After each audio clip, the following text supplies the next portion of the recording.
Hi everyone, I'm Delane Cleveland, and in an effort to help limit the spread of COVID-19, we are no longer recording a daily newscast here at our studio in Brooklyn Park, but we continue to bring you the news every day on our website, ccxmedia.org.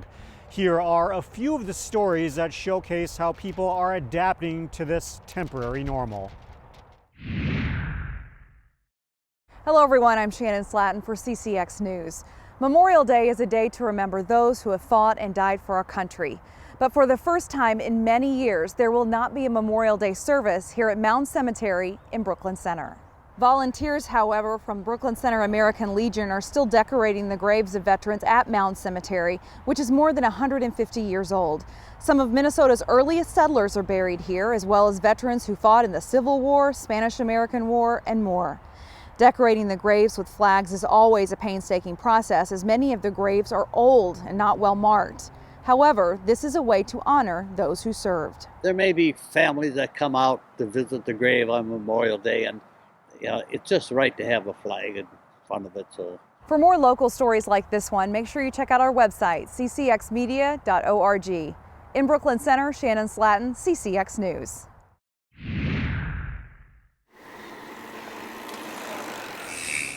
The mountain bike trails at Elm Creek Park have become a hot spot. During the day, it's hard to estimate, but we could be seeing somewhere between 400 to 600 riders in a day. Mountain biking is a great way to break up the monotony of the pandemic.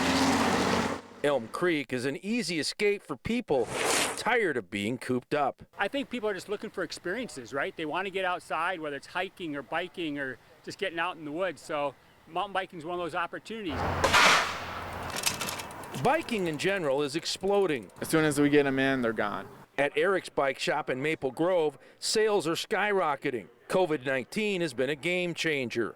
It's been a crazy spring. We've been having record-setting numbers. But yeah, I mean, bikes have been absolutely flying off the shelves, and it's hard to keep it in stock for sure. If you want a bike, be prepared to spend more than $1,000. There are certain price points that people are looking for, and those are all gone. I mean, they're completely sold out. ERIK'S gets 2 bike deliveries a week, but even that is not enough to keep up with demand. This is where we would keep a lot of our bread and butter bikes, from comfort bikes to hybrid bikes. We got empty shelves. I'm glad you have your test riding shoes on. The pandemic has changed the fitness habits of many. People are looking for ways to stay active. Because we have to stay home, I'm not getting a lot of exercise, and the doctor wants me to get a lot of exercise. It's an awesome form of exercise, and it's easy on the body as long as you stay up on your bike. Some folks even pedal to their job, which saves money and reduces their carbon footprint. I want to try the other road. This bike explosion could foster a change in commuting habits. I would certainly hope so. There's nothing bad about biking to work. If anything, it's going to be more positive. This biking boom is one more domino effect caused by the pandemic. As one employee at ERIK'S told me, bikes are the new toilet paper. In Maple Grove, I'm Eric Nelson, CCX News.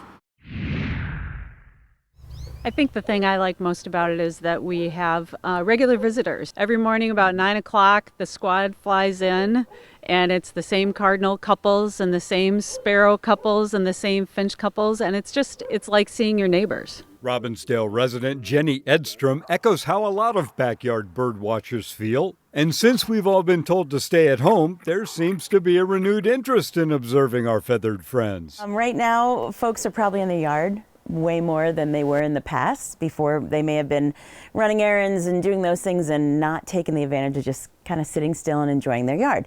So a lot of folks are looking at those bird feeders they've got sitting in the garage, or they're thinking maybe I should put a feeder up.